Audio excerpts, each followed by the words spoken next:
Inspired Conversations, Episode 7. How does the beauty of life open up when you commit to something? So what you were saying in terms of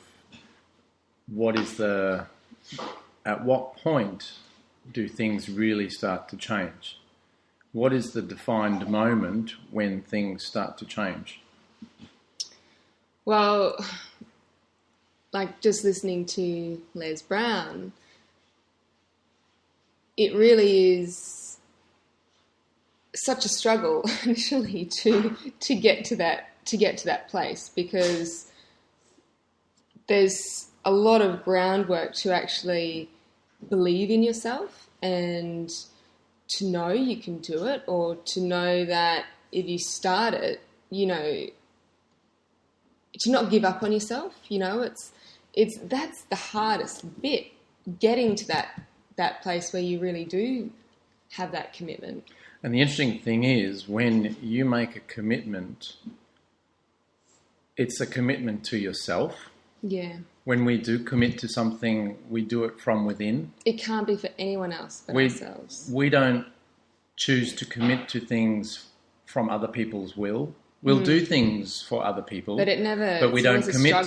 We don't commit to do those things. Whereas, and what Les Brown was saying, it's when you commit to something. So you commit to something from the inside.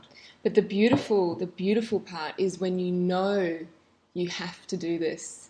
If you can get to that place, that's the goal. Really, that's what drives you, because your motivation comes from that place within you, as opposed to doing it because you think you should do it or someone said it's a good idea. But when you're driven from within, that's beautiful. But it takes a lot to get there because of all the beliefs that we have, that we've grown up with, to then really believe in ourselves and feel that knowingness within ourselves, to have that feeling of, yes, this is what I'm meant to do and I'm going to go for it. And yeah, but I think you can also break it down. I certainly, that does take a bit more to get to on big items. Yeah. On smaller items, and I think that's where you can practice and start with it. On smaller, you can start with smaller steps that you can commit to. Yeah. So make a commitment to do something small rather than have to do the big ones. Well, you can do it on so many levels. It's like the other week, choosing to just have juices in the morning because I was not feeling my energy was high enough, and then not having as much coffee, having a lighter breakfast, and that's made a huge difference to me. And that's just one tiny little commitment around what am I going to have for breakfast. But it's made a really big impact on my energy levels already. So it's little commitments in all different areas of your life, whether it's committing to spending more time with your child or talking to them on a deeper level, or, whether it's spending more time in your relationship, whether it's not, you're committing to yourself to not worry as much. What's the point?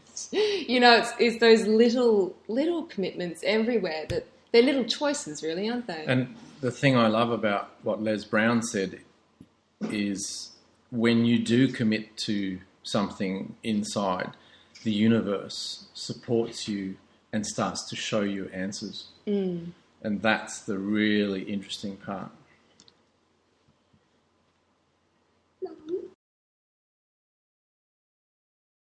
I believe energetically something shifts inside, and energetically you start to, I think you naturally expand your energy beyond yourself, and that's when the universe picks up on that and starts to support you. The universe starts to...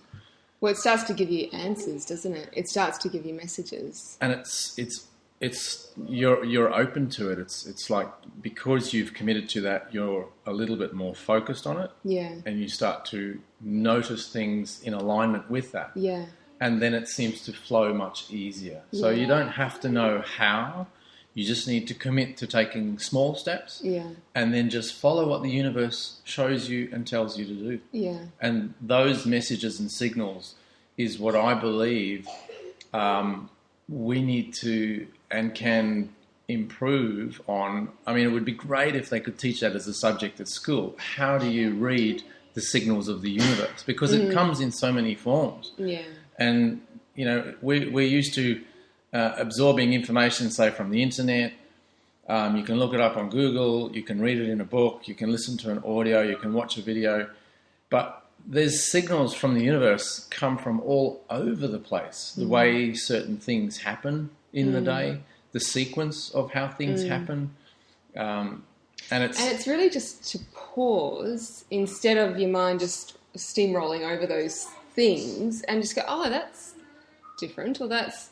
And you just pause and you go, oh, that's what that's about, you know? But it's just getting in the habit of listening and seeing to what that is, because it's always there, isn't it? A beautiful, supportive energy. Yeah. It's just the mind that chooses to... Yeah. And I love what we do at work every day. We all choose a word of the day from a pack of cards. And I think everyone enjoys that, because when you pull a word out, it kind of sets the tone for your day. Or the minute you pull that word out, you kind of connect with it. You do. Everyone does, even though...